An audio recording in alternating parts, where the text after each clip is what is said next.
जब महिला डीएम की गाड़ी पंचर हो जाती है और उसे ऑफिस के लिए लेट हो रहा था, तो उस दौरान जो पंचर लगाने के लिए आता है, जिसकी चलती फिरती पंचर की दुकान होती है, उसे देखकर महिला डीएम की आंखों में आते हैं आंसू। जो चलती फिरती दुकान लेकर पंचर की घूम रहा था, वो उस महिला का पति था, जिससे 2 साल पहले उसका तलाक हो चुका था। आइए जानते हैं ऐसा क्या हुआ था कि पत्नी डीएम और पति को लगाना पड़ता है पंचर, वो भी अपनी बाइक पर एक रिक्शा बनवा रखा था जिसमें उसने सब कुछ जमा रखा था। नमस्कार, मैं महक चौधरी आज आपके सामने फिर से एक सच्ची घटना लेकर, गढ़वाल के उत्तरकाशी की ये सच्ची घटना है। यहाँ पर एक महिला होती है जिसका नाम होता है सरिता, जो कि अपनी उसकी शादी होती है। शादी के बाद वो बेहद ही खुश रहती है, जिसके पति का नाम है सौरभ। दोनों पति पत्नी बेहद ही खुश हैं। पत्नी कहती है कि मुझे पढ़ना लिखना है आगे। सौरभ कई बार कहता है कि क्या जरूरत है तुम्हें पढ़ने की, लेकिन जब बार बार सरिता कहती है कि मुझे पढ़ना है, तो सौरभ मना नहीं करता है। वो कहता है कोई बात नहीं, जो तुम्हें अच्छा लगे तुम करो। और वो अपनी पढ़ाई जारी रखती है। ग्रेजुएशन करके उसकी शादी हुई थी। उसके बाद भी वो एंट्रेंस एग्जाम्स देती रहती है और अपनी पढ़ाई में लगी हुई रहती है। लगातार ये सिलसिला चलता है, लेकिन कहते हैं जब एक घर में चार बर्तन होते हैं तो वो खड़कते जरूर हैं। वैसा ही उस घर में होता है। इन दोनों की लड़ाई होने लगती है, छोटी छोटी बातों से बड़ी हो जाती हैं बातें।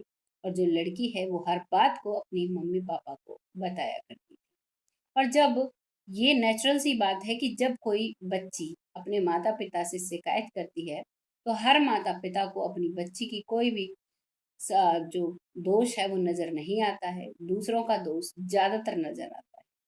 मैं सभी पेरेंट्स के लिए नहीं कह रही, कुछ पेरेंट्स ऐसे भी हैं जो हर बच्चे को एक ही नज़र से देखते हैं, लेकिन मोस्टली ये जो होता है, ये अपने बच्चे की गलती किसी को नज़र नहीं आती है। और यहाँ पर जब भी सरिता कोई शिकायत करती, तो उसके माता पिता उससे कह दिया करते तुम्हें डरने की और टेंशन लेने की जरूरत नहीं है, क्योंकि डरने की जरूरत तो उस लड़के को है। तो इसीलिए यही सिलसिला लगातार चलता रहा और अब छोटी छोटी बातों से बातें बड़ी हो जाती हैं। और बातें जब बड़ी होती हैं तो अब उनमें तलाक की स्थिति बन जाती है। तलाक होता है दोनों में और दोनों अलग हो जाते हैं। लड़का जो कि इतना ज्यादा अमीर नहीं था, मीडियम परिवार से था। जब लड़की का तलाक होता है तो उसकी एज में जो माता पिता रकम के लिए बोलते हैं, उसको भी कुछ जमीन बेचकर वो लड़का दे देता है। लड़का कई बार कहता है कि सरिता, मैं तुमसे बहुत प्यार करता हूँ, मैं तुम्हारे बगैर नहीं रह सकता। लेकिन सरिता एक भी बात नहीं सुनती है और अब वो अपने माता पिता की बात मानती है और अपने दिल की सुनती है। और अब वो अपने माता पिता के घर रहने लगती है। सौरभ अकेला पड़ जाता है।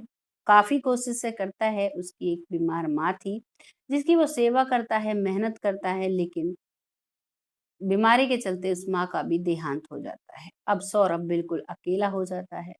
कोशिश करता है घर चलाने की, लेकिन नहीं कर पाता है सरवाइव वो। फिर उसका एक दोस्त है जो उससे कहता है कि भाई, तुम पंचर की दुकान खोल लो, तुम्हें आता है।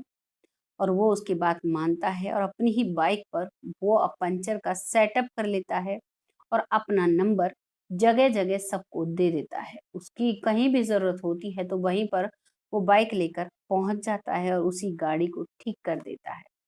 उसका ये काम सही चल रहा है, दो रोटी का गुजारा उसका अच्छा हो रहा था।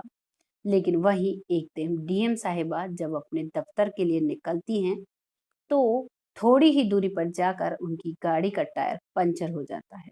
और जब गाड़ी का टायर पंचर होता है तो ड्राइवर कहता है कि मैम थोड़ी देर रुको, मैं अभी पंचर की दुकान देखता हूँ। वो इधर उधर देखता है, लेकिन उसे कहीं भी पंचर की दुकान नजर नहीं आती है। डीएम साहिबा वैसे ही लेट हो रही थी, लेकिन अब क्या कर सकते हैं। तभी वो ड्राइवर है, वो कहता है कि मैडम मेरे पास एक पंचर वाले का नंबर है, वो 5-7 मिनट में ही यहाँ आ जाएगा। मैडम कहती हैं जल्दी करो। तभी वो कॉल करता है और सौरभ कहता है कि बस अपनी लोकेशन आप मुझे भेजिए, मैं अभी आपके पास आता हूँ। अब सौरभ 10 मिनट का वादा कर देता है। 10 मिनट का इंतज़ार करती है। डीएम कहती है कि ऐसा कैसे एक व्यक्ति 10 मिनट में आकर ये पंचर ठीक कर सकता है? इसके लिए तो जिससे हवा भरी जाएगी, वो सारी प्रोसेस के सामान चाहिए होंगे। तो वो ड्राइवर उसको समझाते हैं, कहते हैं कि मैम उसकी चलती-फिरती पंचर की दुकान है और ऐसे ही वो नंबर्स पे ही जाकर काम करता है। वो भी इंतज़ार करने लगती है और फिक्स 10 मिनट के बाद सौरभ वहाँ पर पहुँचता है और सौरभ सबसे पहले जाकर टायर देखता है, लेकिन वो डीएम साहिबा सौरभ को देख रही थी। वो टायर को देखता है और अब वो टायर को ठीक करने लगता है, उतारने लगता है पंचर लगाने के लिए। जैसे ही वो खिड़की खोलकर उसका क्लिच वगैरह दबा रहा था, तो तभी उसकी नज़र डीएम मैडम पर पड़ती है। उसे देखकर पहचान जाता है, इधर डीएम मैडम भी पहचान जाती है और अब दोनों मन ही मन सोच रहे थे और दोनों अपनी-अपनी जगह वो बैठी हुई थी, वो अपना काम कर रहा था। अब जैसे ही पंचर लग जाता है गाड़ी में, तो ड्राइवर पूछता है, "तुम्हारे कितने पैसे हुए?" तभी वो कहता है कि, "आप मैडम को ऑफ़िस लेकर जाइए, पैसों की कोई बात नहीं है, मैं फिर से ले लूँगा।" लेकिन डीएम मैडम जो थी सरिता, वो 5,000 रुपए लेकर चुपके से उसकी जेब में रख देती है और कहती है, उसमें नंबर भी लिखती है और उस पर लिखा हुआ था कि मुझे शाम को कॉल करना। उसे देखकर उसकी आँखों में आँसू आ गए थे सरिता की में, क्योंकि जो ज़्यादातर फ़ॉल्ट था, वो सरिता का ही था। तो सौरभ उसकी हर तरीके से कोशिश कर रहा था कि किसी तरीके से ये मेरे साथ रहे, लेकिन वहाँ पर सरिता ने उसका साथ नहीं दिया था।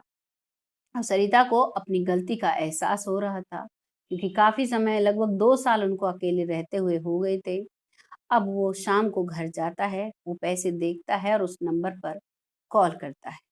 कॉल करते ही आवाज़ पहचान लेते हैं एक-दूसरे की।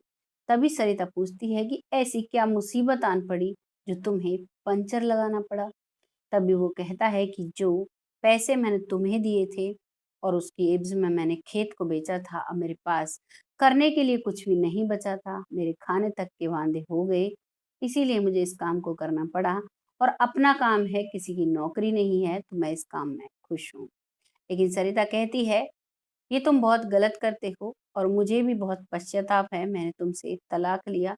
मुझे माफ़ कर देना, मैं नहीं अब मुझे एहसास होता है कि उस समय मैंने क्या गलती की थी। क्या हम मिल सकते हैं?"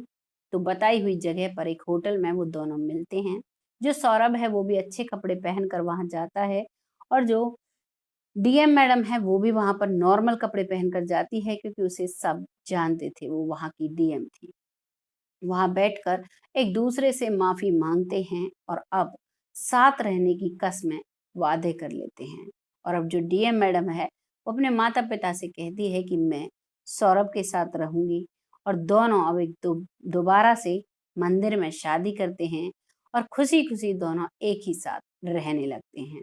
जो डीएम है सरिता मैडम, उन्होंने सौरभ का पंचर की दुकान को बंद करा दिया, उसके किसी दोस्त को ही उसे दिलवा दिया और अब वो अपना कोई प्राइवेट बिज़नेस छोटा-मोटा उसकी पत्नी ने उसका करा दिया है और अपनी पत्नी को लाना, ले जाना, छोड़ना, ये उसके कुछ पार्ट टाइम काम होते हैं।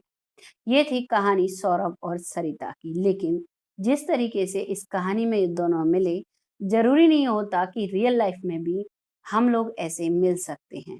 एक बार आपका बंधन टूटा, तो बहुत ही मुश्किलें हो जाती हैं उसे जोड़ने के लिए। तो अपने बंधन को प्यार से सींचें, इसमें कभी भी तकरार ना आने दें। वीडियो अगर ज़रा भी अच्छा लगा है तो इसको एक लाइक और एक शेयर ज़रूर दें। बहुत जल्द फिर आती हूँ ऐसी ही एक सच्ची घटना के साथ, तब तक